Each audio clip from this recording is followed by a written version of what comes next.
आज Doubtnut app download करें। Doubtnut पर अपने सभी गणित, रसायन विज्ञान, भौतिक विज्ञान और जीव विज्ञान के डाउट्स का करो सफाया। बस प्रश्न की फोटो खींचो, एक ही प्रश्न को क्रॉप करो और तुरंत वीडियो सोल्यूशन पाओ। अभी डाउनलोड करें। नमस्कार दोस्तों, स्वागत करता हूं आप सभी का। आपका प्रश्न है, एक तत्व बीसीसी जालक में क्रिस्टलित होता है जिसके सेल का किनारा 400 पिकोमीटर है। यदि इस तत्व के 250 ग्राम में 2.5 गुणे 10 की घात 24 परमाणु हो तो इसके घनत्व का परिकलन कीजिए। ठीक है, तो आइए हम अपने प्रश्न के उत्तर को समझते हैं और इसके जो है घनत्व की गणना करते हैं। ठीक है, तो जैसे कि हमें यहाँ पर दिया है कि तत्व जो है वह बीसीसी जालक में क्रिस्टलित होता है, यानी क्रिस्टल जालक कैसा है वह हमारा बीसीसी यानी कि काय केंद्रित घनी संरचना है। तो काय केंद्रित घनी संरचना के लिए जो है वह हमारा परमाणु प्रति इकाई सेल, ठीक है ना, परमाणु प्रति इकाई सेल जो होता है यानी कि जेड का जो मान होता है, ठीक है, परमाणु प्रति इकाई सेल अर्थात जेड का जो मान होता है वह हमारा होता है 2। ठीक है, तो इस प्रकार से हमारे जेड का मान हमें पता चल गया। अब कह रहा है कि किनारा जिसके सेल का किनारा 400 पिकोमीटर का है, यानी कि यहाँ पर जो है कोर की लंबाई यानी कि ए का मान जो है वह हमें दिया है 400 पिकोमीटर। ठीक है ना, तो इसको जो है हम यहाँ पर मीटर में परिवर्तित कर लें तो 400 गुणे 10 की घात -12 से जब हम इसकी गुणा करते हैं तो ये हमारा मीटर में परिवर्तित हो जाता है। चूँकि एक पिकोमीटर बराबर जो होता है वह हमारा 10 की घात -12 मीटर होता है। ठीक है ना, तो इसलिए 400 पिकोमीटर में कितने मीटर बन गए? 400 गुणा 10 की घात -12 मीटर बन गए। ठीक है, तो अब आगे देखते हैं। तो इसमें क्या दिया है कि यदि इस तत्व के 250 ग्राम में, यानी कि हमें यहाँ पर जो है वह एम का मान दिया है, एम कहें या हम कहें इसको डब्लू। ठीक, तो डब्लू का मान हमें यहाँ पर दिया है 250 ग्राम। ठीक है, और कह रहा है इसमें जो है हमारे परमाणु कितने हैं? 2.5 गुणे 10 की घात 24। ठीक है ना, परमाणु बराबर कितने हैं? 2.5 गुणे 10 की घात 24। ठीक है, तो कह रहा है कि इसके घनत्व का परिकलन कीजिए। ठीक है ना, तो आइए हम यहाँ पर जो है घनत्व यानी कि रो का मान निकालते हैं। ठीक है ना, तो यहाँ पर जो है घनत्व निकालने के लिए जो है हम निम्न सूत्र का प्रयोग करेंगे कि रो बराबर एम गुणे जेड बटे ए की घात 3 गुणे एन ए। ठीक है ना, तो जहाँ पर ये जो हमारा एम जो होता है वह आणविक द्रव्यमान होता है। ठीक है, जेड हमारा परमाणु प्रति इकाई सेल, ए कोर की लंबाई और एन ए जो होता है वह हमारा आवोगाद्रो संख्या होता है। आवोगाद्रो संख्या होती है ये हमारी। ठीक है, जिसका मान जो होता है हमारा तो 6.022 गुणे 10 की घात 23 होता है।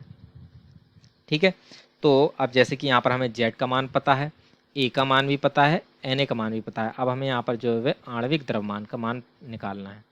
ठीक है, ये हमारा क्या है? मोलर द्रव्यमान भी इसे हम कह सकते हैं, मोलर द्रव्यमान। ठीक है, तो अब हमें यहाँ पर क्या दिया था कि 250 ग्राम में परमाणुओं की जो संख्या में दी है वो दी है 2.5 गुणे 10 की घात 24। ठीक है, और चूंकि यहाँ पर जो हमें मोलर द्रव्यमान की गणना करनी है अर्थात एक मोल अणुओं को, ठीक है ना, एक मोल परमाणु का जो द्रव्यमान होता है वह हमारा मोलर द्रव्यमान कहलाता है। ठीक है, तो एक मोल में जो परमाणुओं की संख्या होती है वह हमारी होती है 6.022 गुणा 10 की घात 23, यानी कि आवोगाद्रो संख्या के बराबर होती है। ठीक है, तो एक मोल परमाणु का जो द्रव्यमान होता है वह हमारा क्या कहलाता है? मोलर द्रव्यमान कहलाता है। और एक मोल परमाणु जो होते हैं वे हमारे कितने होते हैं? 6.022 गुणा 10 की घात 23 होते हैं।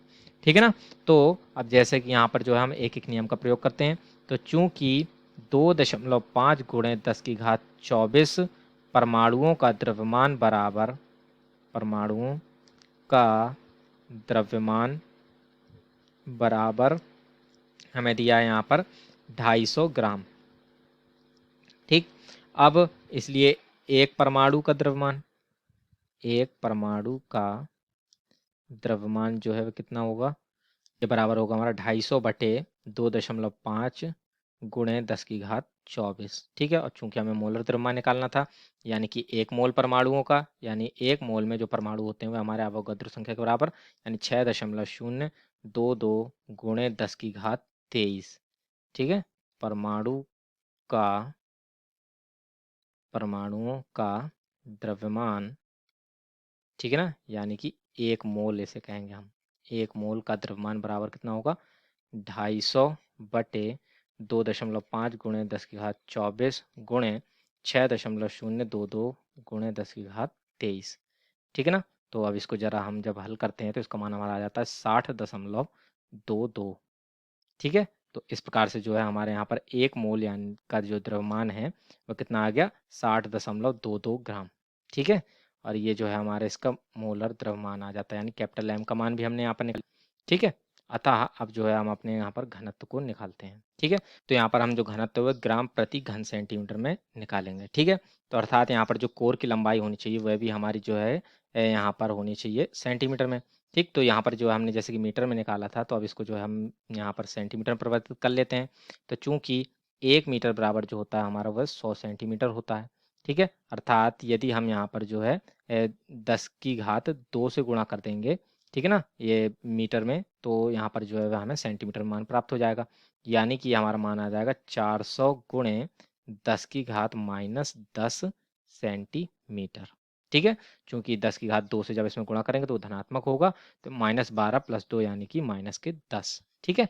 तो इस प्रकार से ये हमारा कोर की लंबाई का मान हो गया।